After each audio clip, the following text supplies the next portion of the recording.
guys, welcome back. So today's my BookTubeAthon wrap-up. I did pretty well overall. I did 5 books and 5 challenges, although I could make a case for saying I completed the BookTubeAthon because technically one of my books, my yellow book, could also be a book that I first heard about through BookTube. And the other book I read was a bind-up of 3, so that would make 7 total books. So I could claim it, but I'm not going to. Just say 5 books. Total of 1,467 pages read. The first one I'll go over was Kim Harrison's Sideswiped. This was a prequel novel by one of my favorite authors, so that was that challenge. It's the first in the Perry Reed Chronicles, and Perry Reed, being the main character of the series, is only like kind of like a side character in this one here. Silas is like our main character who has a run-in with Perry Reed, and she ends up helping him out. But it's about, oh, there goes the light, that's lovely. It's about people who have the ability to draft, which means they can go back for a very short period of time and kind of affect changes, but it's very limited distance that they can travel back, sometimes only like a minute back in the past. And then you have people known as anchors, like Silas happens to be an anchor, and they can anchor these drafters in reality because their mind is sort of torn between what they know currently happened and what they're changing, so they're able to anchor them back and bring them back. But the whole point of the book seemed a bit kind of redundant, because what's the point of going back only a minute? What can you really do? By the time you come up with a plan of what you want to do and what you want to change, that minute's passed and you're too late to go back and affect changes. It was a bit weird, but it has a bit of a dramatic ending to it, and I'm kind of curious to see where the series will go. And because it's one of my favorite authors, I do kind of want to check it out a little further. But overall, I only gave it 3 stars. The next was my yellow book. That was 13, and this is by Tom Hoyle. This is about a crazy cult led by a boy named Corin, and they believe that boys born at the stroke of midnight at the start of the new millennium have to be killed off in order for their kingdom to be brought forth. And he will become Lord Corin, and he will serve under the Master, this mysterious figure that only he sees, basically because it's only in his head. And you're thinking, how far-fetched is these people following this nut, committing murder and, you know, accepting punishments from him when they fail in their tasks and things like that. Like Adam was supposed to be killed when he was a small baby, but something happened where actually Corin himself almost got caught, and Adam survives till he's now 13. He's in his 13th year, but before he turns 14, they have to complete this task of killing him. You're thinking, it seems a bit far-fetched, it's, you know, this weird cult and everything, but then you're thinking, and it's funny because it was mentioned at the back, there are cults like this that have occurred. Look at Jonestown, look at, you know, the Branch Davidians in Waco, Texas. People will follow crazy people. Overall, you know, it seemed kind of stereotypical. A lot of characters weren't very developed. There's not a lot of growth with the characters. It seemed a bit repetitive and some stupid moves on the part of these cult figures that fail in their attempts over and over again when they had so many opportunities to finish this guy off. Overall, I was kind of disappointed, and I only gave it 3 stars. It was pretty much a 3-star readathon. The next one being The Invisible Man by H.G. Wells. This is a book older than me, being the 1800s somewhere. And again, I was kind of disappointed in this one. I mean, I didn't know much about the story overall other than a figure that's, you know, invisible. I think through some experiments, or maybe experimented on himself and he became invisible.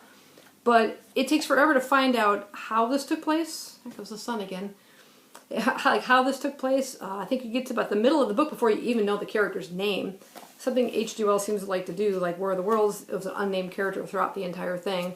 I would have appreciated this more if it was maybe told from a first-person point of view, and you see inside his mind and how he starts to change, and just morality just goes right out the window where he suddenly realizes all the things he can do with this invisibility. But it also has its limitations. I mean, you can't wear any clothing because you'll be seen. You can't eat near anybody because they will see the food until it's completely dissolved and absorbed by your system. You can't carry anything with you because they will see something floating in the air. So there's so many times where he nearly gets caught, but you can see his mind just kind of deteriorating, and like I said, morality just goes out the window, and he'll do whatever he needs to do as the story takes place. But overall, it was still a bit slow, and again, not the book I was anticipating, so I only gave it 3 stars. For the book I read only after sunset, that would be my manga, which was Orange by Ichigo Takano. This is the one that was 3 books in one. This is my 5-star read for the BookTubeAthon. It was just a beautiful story. I went out and bought the second omnibus because I wanted to continue it right away. But our main character is Naho, and she, I'm not even sure I'm pronouncing that right. Naho? I think it's Naho. Anyway, she, at the very beginning of the book, receives a letter from herself. It's like 10 years or so in the future. I forget how many years now. Yeah. I forget. Anyway, but it is from the future, and it warns her about a new student arriving at the school named Keikaru, and kind of warns herself to like look after this boy to protect him. And it gives her like step-by-step things like make sure this doesn't happen or make sure that happens. And as you're following the story and the relationship develops between this new boy and herself and the characters and her friends, her group of friends, and you get little glimpses in the future as to what has occurred and what, you know, what she's warning her younger self about. And I don't really want to go into too much detail and spoil it, but it was just beautiful, and I loved, like, the illustrations were really, really nice and really touching. It was just a very moving story, and I just want to see where it continues from there. But I highly recommend this one if you want to try out a nice manga with a really great story. 5 stars. And the last one that I completed was the book-to-movie adaptation. And I read the Andromeda Strain by Michael Crichton and watched the original movie, which I don't remember the exact year, but I know it was made sometime in like the 70s. You can tell it's pretty old. And so is the book. I mean, it's one of those situations where I'd have to say the movie followed the plot of the book almost exactly. There was just some minor changes, like one of the main characters, Dr. Levitt, was a male in the book form and a female in the movie form. She was probably the most interesting character. She happens to suffer from epilepsy, and at one point in the movie and in the book too, a flashing red light kind of triggers that epilepsy, and she's just sort of like frozen. She loses all track of time. Slides are going by. She's missing a very important thing. What the story is basically about is a biological crisis that takes place when a satellite known as, it's Project Scoop, and the satellite crashes to Earth in Piedmont, Arizona, in the middle of a very small town. It's like a population of 60. And they go to retrieve it and find that almost the entire population of this town of Piedmont is dead, except for 2 people, an old man and a very small baby, like practically newborn. And they bring them back, and you know, they're trying to figure out what was in this satellite, some sort of biological specimen from space, which is sort of what Project Scoop was meant to do. It was meant to collect some kind of biological specimens with the probability of using it in biological warfare, which the scientists kind of find out later on.